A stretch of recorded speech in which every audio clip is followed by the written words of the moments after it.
Bueno, iniciamos nuestra materia con el tema de la obligación. Obviamente, desde su conceptualización, al entender que en el ámbito del derecho civil vamos a ubicar la obligación como este vínculo jurídico por medio del cual una persona llamada deudor queda constreñida frente a otra llamada deudor, a cumplir una prestación que puede consistir en dar, hacer o no hacer determinadas cosas, ¿no? Este vínculo jurídico que constriña a la persona en dar, hacer o no hacer algo a favor del otro cuenta con elementos esenciales y está su concepto implícitamente regulado por el Código Civil, particularmente en los artículos relativos a las fuentes y efectos de las obligaciones que se analizarán más adelante. Decíamos, en cuanto a sus elementos, pues encontramos a los sujetos, a esta relación del vínculo jurídico y el objeto de la prestación, que es base precisamente de lo que es la obligación o de lo que se debe de cumplir con la propia obligación.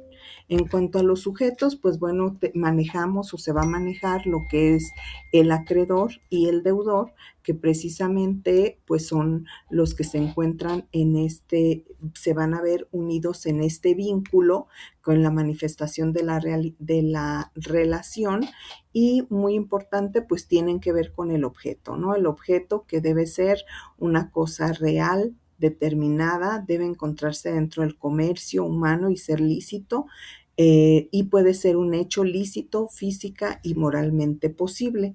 Además, en cuanto a su clasificación, podemos entender que las obligaciones pueden ser civiles o naturales. En cuanto a sus efectos, encontramos obligaciones civiles, que son aquellas que otorgan acción y excepción. En cuanto a las naturales, estas no otorgan acción al acreedor para exigir su cumplimiento, pero una vez pagadas se pueden retener lo dado o lo pagado. Hablábamos de estas obligaciones naturales que pueden ser nulas o rescindibles y civiles desvirtuadas o degeneradas. Además, en cuanto a las obligaciones naturales, tiene efectos muy puntuales, efectos que pueden ser desde que no pueden ser exigidas, pero una vez pagadas no se puede retener lo dado o lo pagado. Las obligaciones naturales pueden ser novadas y no se pueden compensar. Además, pueden caucionar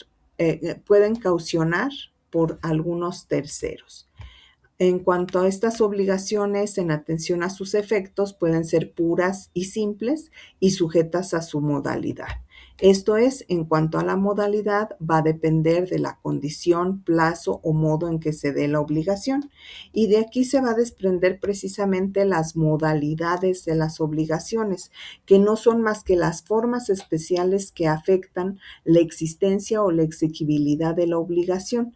Hay algunas especiales en cuanto a estas modalidades, referentes principalmente a la cláusula penal, a la solidaridad, a la representación y a la alternabilidad con que se dé. Puede haber de esta manera algunas características específicas de estas obligaciones, como pueden ser que son excepcionales, que constituyen elementos accidentales en sus actos jurídicos o que no se presumen.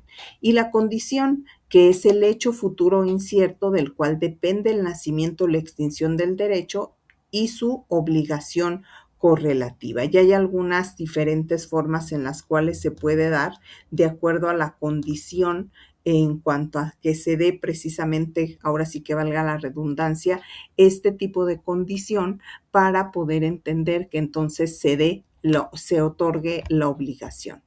Hay obligaciones condicionadas o sujetos a condición, como bien lo dice, que tiene algunos efectos: condición pendiente, fallida o cumplida, la condición resolutoria, la condición resolutoria ordinaria, la condición resolutoria tácita, así como el pacto comisorio, que se puede dar simple o calificado. Y el plazo que también es una de las modalidades en cuanto a las obligaciones como tal, porque va a depender de un acontecimiento futuro y cierto para que se pueda ejercer precisamente la extinción de este derecho, ¿no? Aquí puede haber plazos como expreso o tácito, como determinado o indeterminado, como suspensivo o extintivo, entre algunas de las mismas. Ahora, hay obligaciones con pluralidad de sujetos. Esto es de acuerdo a los sujetos que las tienen, se pueden dar. Son conjuntas o mancomunadas, solidarias o invisibles.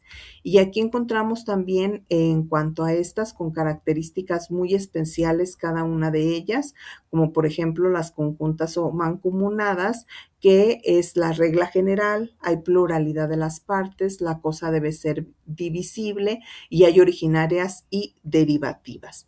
También hay algunas otras condiciones que se pueden dar en cuanto a las conjuntas y mancomunadas, las obligaciones solidarias en cuanto a que la solidaridad requiere de una fuente, además de que es de estricto y no se presume, la persona que alega solidaridad debe probarla y debe haber una unidad de prestación en cuanto a la pluralidad y a los vínculos, porque va a existir varios acreedores y o deudores de una cosa que se pueda dividir.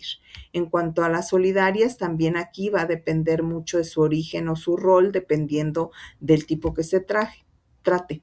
La solidaridad pasiva también que existe, que aquí es aquella en la que habiendo varios acreedores y un objeto de la prestación recae sobre una cosa natural divisible, que por la voluntad del testador, convención o ley, pues va a tener que exigir la totalidad del crédito, por ejemplo.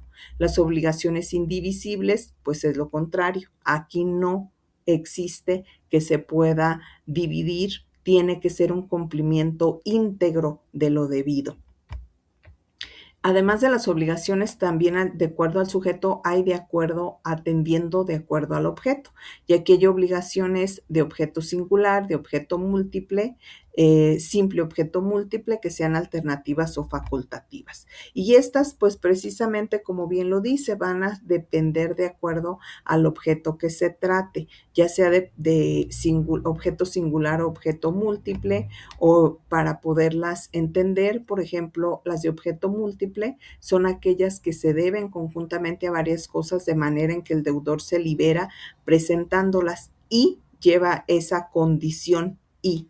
En cuanto a las alternativas, lleva la la letra de condición, que es o, a cambio de una cosa o la otra. Al igual que las facultativas o alternativas, pues obviamente aquí hay ciertas características que cambian unas de las otras. En cuanto a las facultativas, por ejemplo, que existe una prestación principal, por ejemplo, pagar una suma, pero con posibilidad de entregar un bien en su lugar. Ahí, en cuanto a las alternativas, como bien mencionábamos, pues en estas se entrega, por ejemplo, un coche o una motocicleta y el deudor puede cumplir con una o varias prestaciones, de acuerdo a lo que se trate. También hay determinación en cuanto al objeto de la prestación, especie o cuerpo cierto o el género, que es de acuerdo precisamente al objeto. En cuanto al género, pues son aquellas que debe indeterminadamente un individuo de una clase o género determinado. Y en cuanto al cuerpo cierto o especie, son aquellas en las que se debe con un individuo determinado y de género también determinado. El género no perece. Entonces, así es como encontramos algunas de la importancia de estas obligaciones y también la clasificación de acuerdo a la distancia de la naturaleza de la prestación, que son las más comunes que así conocemos, las de dar, hacer o no hacer, ¿verdad? Dar es transferir el dominio, constituir un derecho. Hacer consiste en la ejecución como tal del hecho y no hacer consiste en la abstención del hecho, como bien lo dice. Además de su clasificación de acuerdo a la naturaleza de la prestación, pueden ser positivas o negativas y también atendiendo a su importancia son obligaciones principales y obligaciones accesorias. Dejo las referencias.